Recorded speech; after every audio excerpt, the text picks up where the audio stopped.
You are locked in a stone cell beneath the greatest arena ever built. Above you, 50,000 Romans just watched your husband die fighting a lion. The crowd is leaving. The torches are dimming. Then you hear footsteps. Music heavy, deliberate, coming closer. A shadow fills your doorway. It's the gladiator who survived today's massacre. He's covered in blood that isn't his own. A guard unlocks your cell. The gladiator points at you. This isn't a scene from a horror movie. This was Tuesday in the Roman Empire.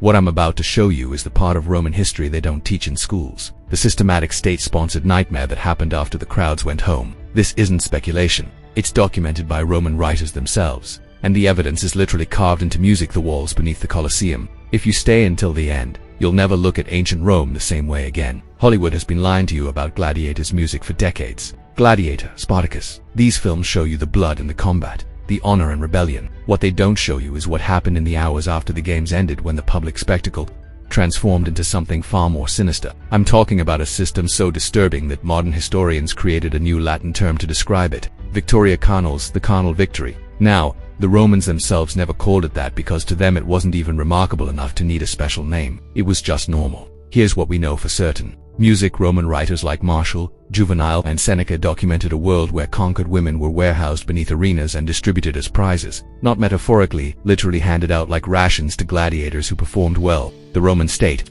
The government itself operated this system with the same bureaucratic efficiency they used to build aqueducts and roads. Think about that. The same civilization that gave us music, concrete and representative, in turn also perfected the industrialization of sexual violence. Before we go deeper, I need you to do something. Look at the like button right now. If you believe hidden history deserves to be exposed, even when it's uncomfortable, hit that button and drop a comment telling me where in the world you're watching from. Because this story isn't just about Rome.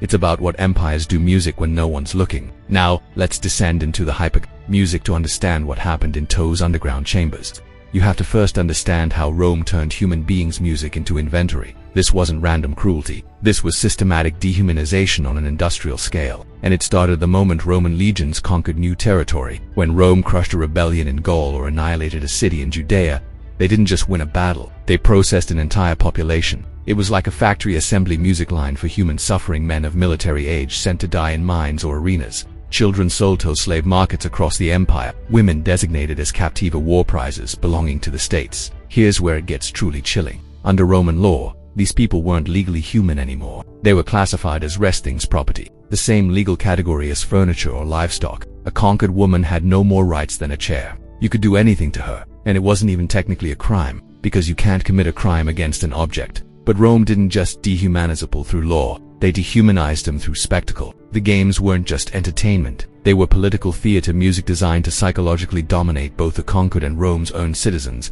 When you watched a captured Germanic chieftain fight a lion, you weren't just seeing a man die. You were watching Rome demonstrate what happens to anyone who defies the empire. And during the midday lull, when the elite left for lunch, that's when things got truly sadistic. Historians count these fatal charades mythological reenactments, where condemned prisoners were forced to act out famous myths, except the deaths were real. The poet Martial, writing in the 1st century AD, describes these scenes with disturbing casualness, like he's reviewing a restaurant. He writes about a prisoner dressed as Orpheus, the legendary musician who could charm any creature with his song. They led him into the arena with a lyre, released a bear. Martial notes, almost disappointed that this time the music didn't work as Thibia mauled the man to death, while 50,000 people ate honeyed dates. In another passage, music, and I'm warning you, this is deeply disturbing.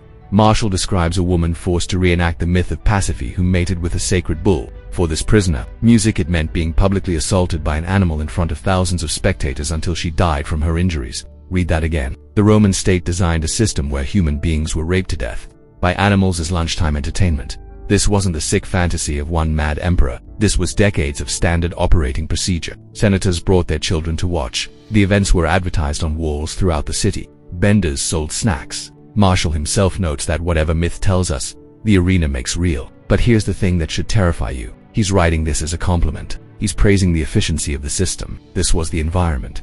This industrialized, bureaucratic machinery of cruelty that also processed conquered women into the reward system for gladiators. Now, let's talk about the men who received these rewards. Gladiators existed in a bizarre contradiction music that Rome never fully resolved. They were simultaneously the lowest and highest members of society, slaves with less legal status than a dog, but celebrities whose faces appeared on mosaics and whose names were graffitied on walls by adoring fans. Women of the aristocracy were obsessed with them. Ancient graffiti from Pompeii calls one gladiator the sigh of the girls and another the glory of the ladies. There are documented cases of noble women sneaking into gladiator barracks, paying off guards for private encounters. The gladiator Sergius apparently had affairs with multiple married patrician women, causing enormous scandals. Even stranger, music, their bodily fluids were commodified. Gladiator sweat was collected after fights, mixed with olive oil, and sold as an aphrodisiac in beauty treatments. Think about that level of These are enslaved men whose perspiration is being bottled and marketed to the upper classes. But Rome lived in constant terror of these men. The Spartacus rebellion, which happened in 73 BC,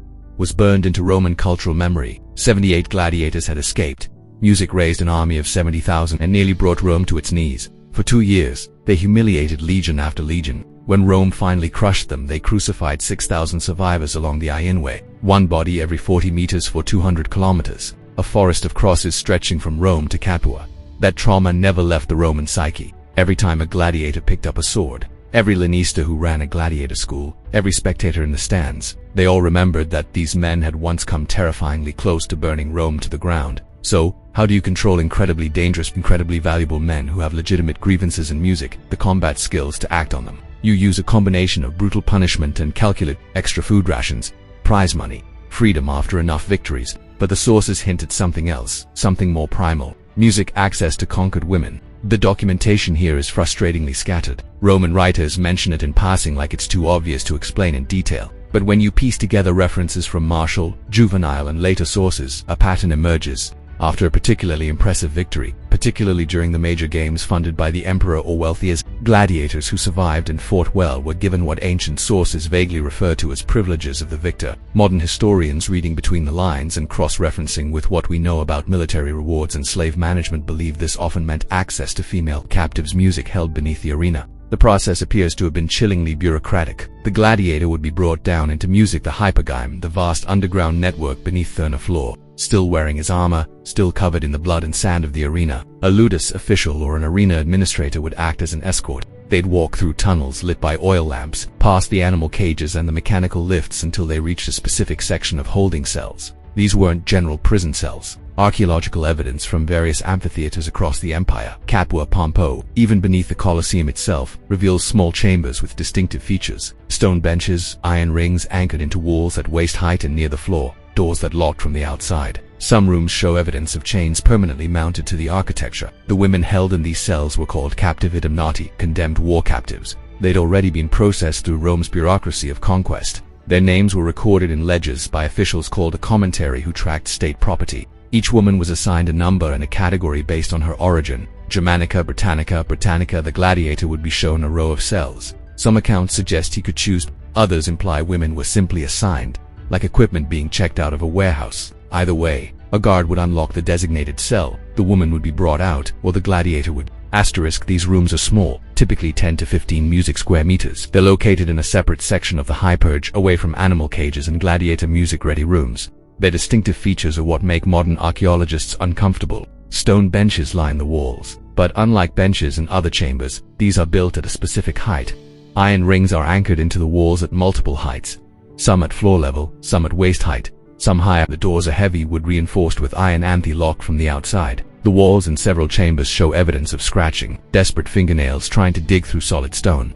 The Roman historian Cassius Dio, writing in the 3rd century AD, mentions music, that beneath major amphitheaters were chambers for those awaiting their use. The phrasing is deliberately vague, but in context, he's discussing the logistics of the games, specifically the management music of human resources. But the most disturbing evidence comes from graffiti in the hypogyme beneath amphitheater. In Capua, the same city where Spartacus launched his rebellion, archaeologists found scratch marks on cell walls. Some are in Latin, others in languages from across the empire. Most are fragmentary, but a few are legible. One written in crude Latin by someone clearly not a native speaker translates roughly to, "I was Aemilia of the Brigantes. I saw my children killed. Now I am nothing." Another in what appears to be Celtic has been translated as, "To any god who listens, let me die before tomorrow." These aren't the voices history typically preserves. Roman chronicles name emperors and generals, track military victories and architectural achievements. They don't record the names of conquered women catalogued as property, but the stones remember. The architecture itself tells us something crucial. This system was designed for efficiency and repetition. These weren't improvised assault locations. They were purpose-built, maintained facilities with specific design features meant to facilitate what they planned inside them. Compare this to how Rome handled other aspects of gladiatorial management, and the pattern becomes clear. Gladiator barracks, music, animal facilities, weapon storage. Every element of the arena infrastructure was carefully planned and standardized across the empire. The captive chambers fit the same pattern. This was state-sponsored infrastructure for systematic abuse. Some historians argue we shouldn't read too much into these chambers, that they could have been used for various purposes, that we're projecting modern concerns onto ambiguous evidence. But when you combine the architecture with the literary references, the pattern of Roman military culture and basic logic about how the system functioned, the picture becomes painfully clear. Now we have to confront the hardest part of this story, what this music actually meant for the women trapped in this system. History is almost completely silent on their individual experiences. We don't have diaries, we don't have a testimony. What we have music are ledgers that list them as numbers, and property inventories that describe them like livestock. Female Germanic, approximately 20 years, good health assigned to Colosseum holding. But we can reconstruct the nightmare from what we know about the conquest process. These women weren't random prisoners, they came from specific contexts of absolute trauma. When Rome conquered a region that resisted, say during the Dion Wars or the suppression of the Britannic revolt led by Boudicca, the aftermath was methodical. Roman military procedure dictated that after the final battle, the civilian population would be processed. Men of fighting age were killed or enslaved for hard labor. Children under a certain age were separated and sold to slave markets in the East, where they'd never see their homeland or families again. Women of childbearing age were designated as captive and transported music in chains to holding facilities. For a woman in this situation, music, the journey to the arena, was already a descent through multiple circles of hell. You'd watched your village burn. You'd seen your children torn from your arms, screaming. You'd been chained to dozens of other women and marched hundreds of miles to Rome. You'd been stripped, examined like livestock, assigned a number, and locked in a cell beneath the greatest monument to the civilization that destroyed it, everything you knew. The waiting was its own form of torture. You could hear everything. The roar of the crowd above you. People you might have known were executed in creative ways for entertainment. The screams of animals being slaughtered. Music that cheers when a gladiator delivered a particularly skillful killing blow. And you knew you'd never leave. There was no ransom system, no prisoner exchange. Rome didn't negotiate with the conquered. Your people back home, if they even survived, would never know what happened to you. You'd simply disappear into the machinery of empire. Then came the footsteps, the cell door opening, music, the choice being made. The door closing and locking again with you on the wrong side of it, with a man who just spent the afternoon killing people for entertainment. Roman law provided no protection. You couldn't appeal to magistrates because legally you weren't a person. You couldn't even commit suicide, one of the few escapes Roman culture sometimes viewed with respect, because if you somehow managed it, you'd be depriving the state of its property, and your body would still be used just differently. This was psychological warfare on a civilizational scale. The humiliation of conquered women wasn't a side effect of Roman military policy. It was a deliberate strategy. The goal was to break the spirit of resistance so thoroughly that future generations wouldn't even dare to think about defying Rome. Ancient sources make this explicit. After crushing the Jewish revolt music in 70 AD, the historian Josephus records that Romans deliberately took Jewish women to be distributed among the legions and the games, specifically to demonstrate to survivors that not only had they lost their sovereignty, but they'd lost any ability to protect their families. The message was clear: resist Rome, and this is what happens to your daughters. But occasionally this system broke in unexpected ways. For all its industrialized cruelty, music, Rome was obsessed with maintaining certain fictions about itself. The empire saw itself as bringing civilization in order to the barbarian world. This elfimage required that some horrors remain hidden, which brings us to an event that forced the system into uncomfortable visibility. Female gladiators. On extremely rare occasions, women fought in the arena itself. Ancient sources are conflicted about who these women were. Some were clearly slaves forced to fight, but others appear to have been noble women who, in a culture that gave women almost no agency, music saw the arena as a perverse form of power and celebrity. The very existence of gladiatress escandale, Rome's elite. The satirist Juvenal wrote with dripping contempt about aristocratic women who trained with gladiator weapons. Music writing. What sense of shame can be found in a woman who wears a helmet? In 200 AD, Emperor Septimius Sus attended games in Antioch, music that featured female fighters. According to the historian Cassius Dio, who was music present, something unexpected happened. The Greek audience reacted with shock and discomfort, treating the fights with thesmity they'd give male gladiators, but the Roman spectators, Gerard shouted sexual comments, and treated the entire event as an obscene joke. The female fighters weren't seen as warriors, they were seen as a sexual spectacle, accidentally placed in music, a venue meant for death combat. Sus was reportedly mortified, not by the violence itself, but by how crudely his fellow Romans reacted. the dignity of the games, his propaganda tool, was being undermined by the audience's inability to separate violence from sex when women were involved. So, he banned women from fighting in the arena entirely.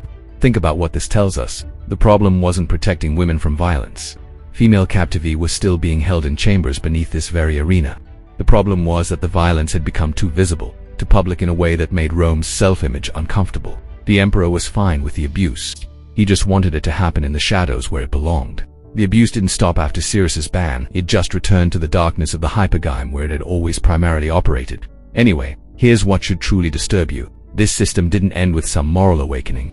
The games continued for centuries, even after Rome officially converted to Christianity in the 4th century AD. The gladiatorial games persisted for decades. The last recorded gladiatorial combat had happened in 404 AD when a monk named Telemachus jumped into the arena to stop a fight and was torn apart by an outraged crowd. On Lithon did Emperor Honorius Music permanently ban gladiatorial combat. But even that didn't end the system of captivity beneath the arenas. The infrastructure remained. The practice of taking war captives remained standard military procedure throughout the Byzantine period. The system eventually faded not because of moral progress but because the Roman Empire itself collapsed. The machinery of conquest stopped, so the supply of captives dried up. The institution died from lack of resources, not from ethical evolution. Today, when tourists visit the Colosseum, they take selfies in front of magnificent arches and marvel at ancient engineering. Tour guides talk about gladiatorial combat and animal hunts. Most never mention what happened in the chambers below. The stones are still there. Those rings bolted into the walls haven't rusted away. The scratch marks from desperate fingernails are still preserved beneath centuries of dust. The ledgers that recorded human beings as inventory items are stored in Vatican archives and museums across Europe, available to anyone who wants to read them. We're not talking about a few isolated incidents. This was policy. This was infrastructure. This was normal. The Colosseum stands as a monument to what empire actually means. Not just the grand architecture and military victories we celebrate, but the industrialized horror required to maintain absolute power. Every stone in that arena was bought with more than money. It was bought with lives deliberately destroyed in the most systematic ways humans have ever devised. The spectacle on the sand was only the half of it that Rome wanted you to see. The other half happened in those chambers beneath your feet in the moments after the crowd's roar faded into silence. Those voices, the ones that weren't supposed to be preserved, the ones Roman chroniclers didn't think worth recording, are still there in those walls if you're willing to listen. And that's the story they don't teach in history class. If this exposed something you've never heard before, hit that subscribe button and turn on notifications because we're going to keep